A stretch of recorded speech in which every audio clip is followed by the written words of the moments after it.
C'est peut-être un peu cliché, mais pour moi le cinéma a toujours été comme un refuge. Un endroit où on est bien, sans se prendre la tête.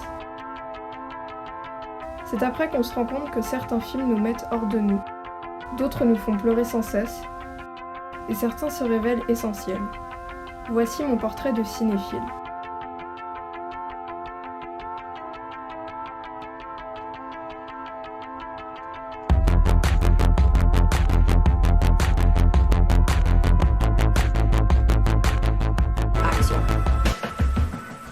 J'ai vu Star Wars pour la première fois à 8 ans, et la dernière était hier.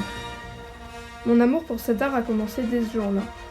Ce n'est pas un film d'auteur poignant sur la vie, ni un film d'image de toute beauté, mais c'est et ça restera Star Wars, un ensemble qui m'englobait comme un cocon. Je suis restée captivée devant les vaisseaux, et je suis tombée amoureuse de Harrison Ford. C'est le premier film qui m'a intéressée. À partir de ce moment-là, j'ai voulu tout savoir sur la réalisation de George Lucas, jusqu'à me prendre moi-même pour un Jedi. Hugo Cabret m'a donné le désir de devenir réalisatrice. Pas par le personnage du garçon que je détestais, mais par la magie et la révélation du monde de Méliès, qui sont devenus un modèle. De nombreux films m'ont bercé, des films que j'ai tellement revus et qui me semblent si importants malgré leur vision grand public.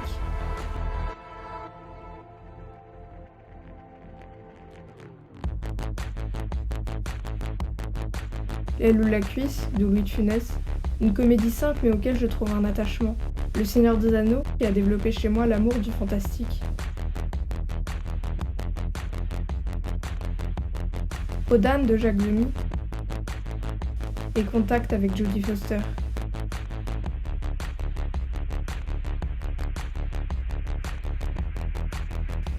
À partir de 12 ans, j'ai vu des films différents de mes habitudes. Et c'est ce qui justement en faisait leur force. Ils étaient différents, comme moi qui grandissais. Paolo Sorrentino m'a fait aimer les plans longs, qui parlent d'eux-mêmes. La beauté que peut avoir le cinéma dans le silence, dans ses regards et mises en scène. En étant fille unique, on peut dire que je cherchais une forme de compagnie chez les acteurs.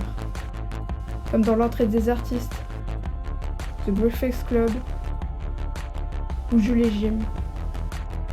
Je ne regardais pas des films en attente de ce qu'ils pouvaient me transmettre, mais d'abord pour être bien, me plonger dans un univers. Et être bien ne veut pas dire regarder des films joyeux. Cela veut dire de trouver ce qui nous convient, et ce que peuvent changer et nous apporter certaines œuvres, juste en y étant sensible. Par exemple, La Révolution silencieuse, un film récent allemand, m'a fait adorer cette langue que je détestais avant. Par la suite, j'ai vu Les ailes du désir, rempli de beauté et de poésie, accentué par l'allemand.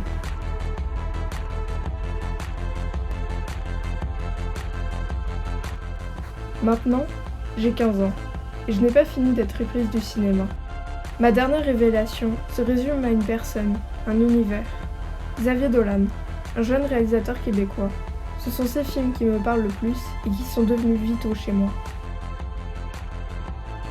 On y trouve un état d'esprit et des plans magnifiques, accentués sur les détails, les gros plans.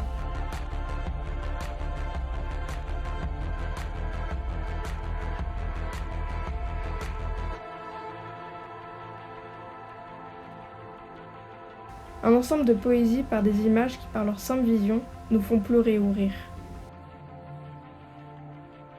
C'est ce cinéma que je cherche, qui se démarque, qui me parle, qui nous donne presque une soif de vivre. C'est ce dont on a besoin.